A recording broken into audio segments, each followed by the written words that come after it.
अस्सलामुअलैकुम। कैसे हैं बच्चों आप सब? लॉकडाउन के इस पीरियड में आपकी पढ़ाई जारी है ना? पहला सबक हमने पढ़ लिया था। आज हम 8वीं की आपकी मराठी की किताब का दूसरा पार्ट पढ़ेंगे, जिसका नाम है पाठ क्रमांक 2, चिव चिव चिमण्या। क्या नाम है पाठ का? चिव चिव चिमण्या। चिमण्या चिमनी की जमा है, अनेक वचन है। चिमनी का मतलब क्या होता है पता है ना आपको? चिमनी चिड़िया को कहते हैं और चिमनी की अनेक वचन है चिमण्या। तो चिव चिव चिमण्या। इसके लेखक हैं विजय तेंदुलकर। तो चलें किताबें खोल लें और मेरे साथ साथ सबक पर उंगली रखकर पढ़ें, ठीक है? तो चलें शुरुआत करते हैं। आमची छोटी मैत्रीण परवा भल्या सकाळीच बेल मारून घरात घुसली. म्हणाली, काका काका जमाडी जम्मत. ओळखा, पुढून पहिले अक्षर ना आहे, नाही तर नकोच, नुसतेच न आहे आणि मागून दुसरे ट आहे. फुले, मागून दुसरे सुद्धा नको, पहिलेच. मागून पहिले क आहे. आमची छोटी मैत्रीण. मैत्रीण म्हणजे सहेली. पुल्लिंग आहे मित्र आणि स्त्रीलिंग आहे मैत्रीण. परवा, परवा म्हणजे परसों. भल्या सकाळीच बेल मारून घरात घुसली. म्हणाली, काका काका जमाडी जम्मत.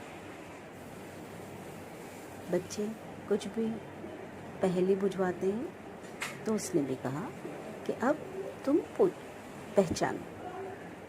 पुढील पहिले अक्षर ना आहे. पुढून म्हणजे आगे से. आगे से पहला अक्षर है ना, नाही तर नकोस. नहीं नहीं, नुसतेच न. नहीं नहीं, ना नहीं, न. आणि मागून दूसरे ट और पीछे से दूसरा क्या है? ट. फुली, फुली म्हणजे क्रॉस, गालात.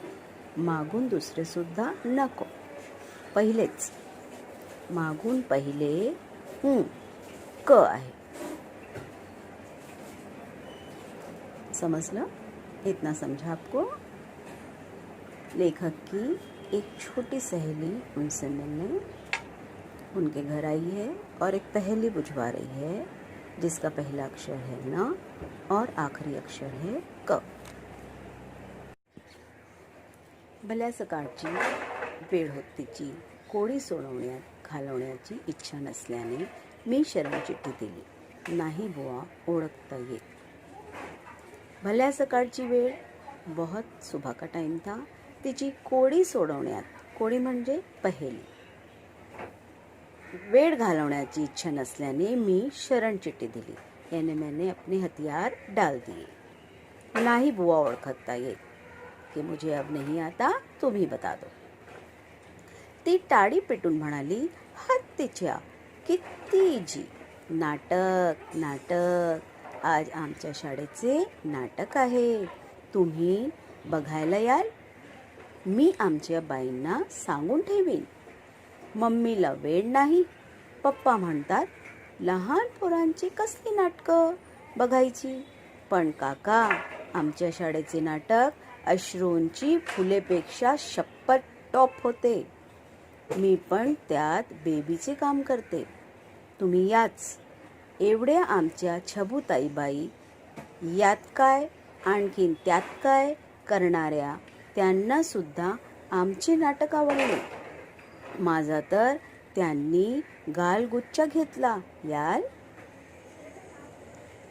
ती टाळी पिटून म्हणाली, हत्तीच्या किती इजी. काय म्हणाली ती? किती इजी आहे. या कोडीचं शब्द म्हणजे नाटक. नाटक. आज कोणाचं नाटक होतं? तिच्या शाळेचं नाटक होतं. कोणाला ती यायला सांगते? काकांना, म्हणजे लेखकना. मी आमच्या बाईंना सांगून ठेवीन. कोणत्या बाईंना? शाळेच्या बाईंना, म्हणजे शाळेच्या टीचरना ती सांगून ठेवीन की तिचे काका नाटक बघायला येणार आहेत. मम्मीला वेळ नाही. ती काकाला का बोलवते? कारण तिच्या मम्मीला तिचं नाटक बघायला वेळ नाही. पप्पा काय म्हणतात? पप्पा म्हणतात, लहान पोरांची कसली नाटकं बघायची.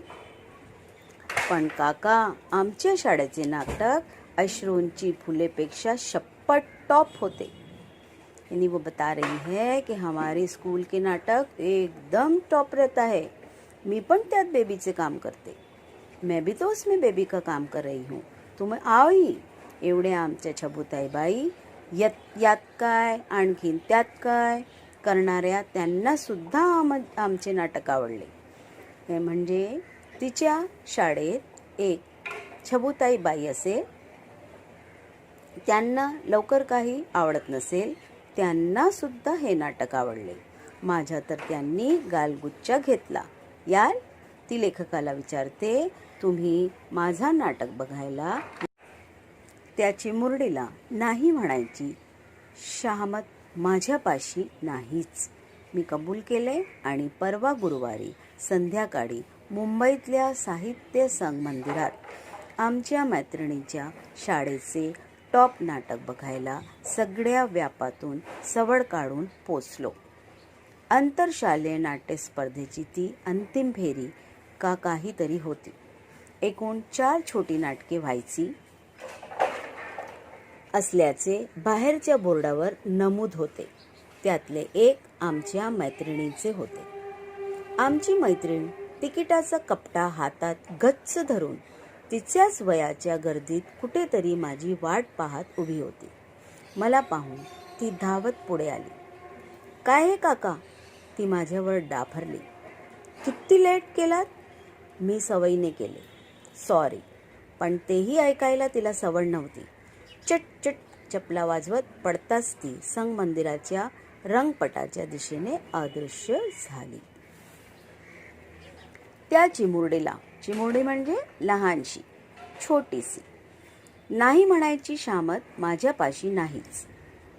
मी कबूल केले म्हणजे लेखकने होकारले की मी तुझं नाटक पाहायला येणार.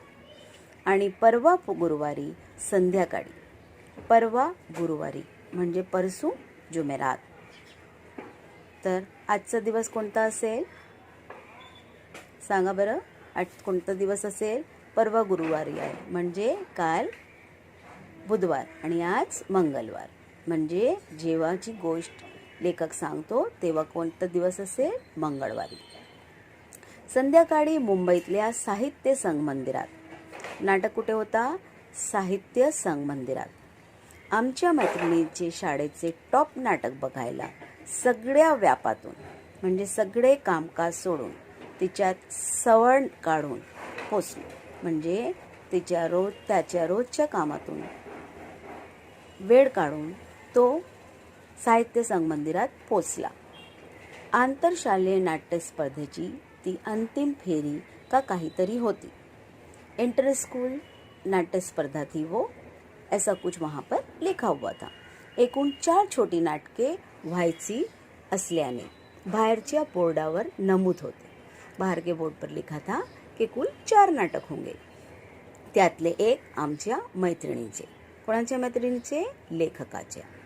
आमची मैत्रीण तिकिटाचा कपटा हातात गच्च धरून तिच्याच वयाच्या गर्दीत कुठेतरी माझी वाट पाहत उभी होती. वाट पाहणे म्हणजे वेट करणे, इंतजार करणं. मला पाहून ती धावतच पुढे आली. काय है काका? ती माझ्यावर डाफरली. वो लेखक से गुस्सा होने लगी कि इतना लेट क्यों? किती लेट केलात? मी सवयीने केले. मला तिने काही बोलले की सवयीच होतं. परत सॉरी म्हणायची. म्हणून मी सवयीनुसार म्हणजे आदत के मुताबिक मैंने उसको बोला सॉरी। पण तेही ऐकायला तिला सवड नव्हती। उसके पास उतना भी टाइम नहीं था। चुट चुट चपला वाजवत पडत असती संगमंदिराच्या रंगपटाच्या दिशेने अदृश्य झाली। भोवतालच्या छोट्या प्रेक्षकातच मग थोडा वेळ मी त्या गावच्या नसल्यासारखा उभा राहिलो। मग दुसरी तिसरी कुठली तरी घंटा होताच चिमुरड्या हातांनी लटकला जात प्रेक्षागृहात पोचलो। या इटुकल्या पिटुकल्या प्रेक्षक वर्गाची बडदास जेमतेम 15-20 मिनिटेच राखून हैराण झालेल्या द्वारपालाने मला एका खुर्चीत कोंबले। भोवती पुढे मागे या आणि त्या हाताला सगळी छोटी फौज भरली होती। एकमेकांच्या कडा काढत होती, एकमेकांना चिमकुटे घेत होती, एकमेकांच्या शाळेचे उणे दुणे काढत होती। नाटकांची स्पर्धा प्रेक्षागृहातच नाटकाआधी उताला आली होती। कुणाचा तरी रेशमी मुठीचा गुच्छा नेम चुकून माझ्या पाठीत बसला। आणखी कुणी माझ्या मांडीवरून ओढकंबूनच माझ्या पलीकडच्या डोक्यावर एक सॉलिड टप्पू ठेवून दिला। मग ती बिचारी रडू लागली। तिला उगी करण्याच्या प्रयत्नात बरीच गर्दी खुर्च्या सोडून तिथे जमली आणि मग त्यांच्या बाई कुठूनशा डोळे वटारून आल्या तशी कोकिडाबाई आल्या म्हणत हा हा म्हणता सगळ्या आपापली खुर्ची धरून बसल्या। जणू आपण या गावच्याच नाहीत, बाईचे खरे नाव वेगळेच असल्याचे कळले।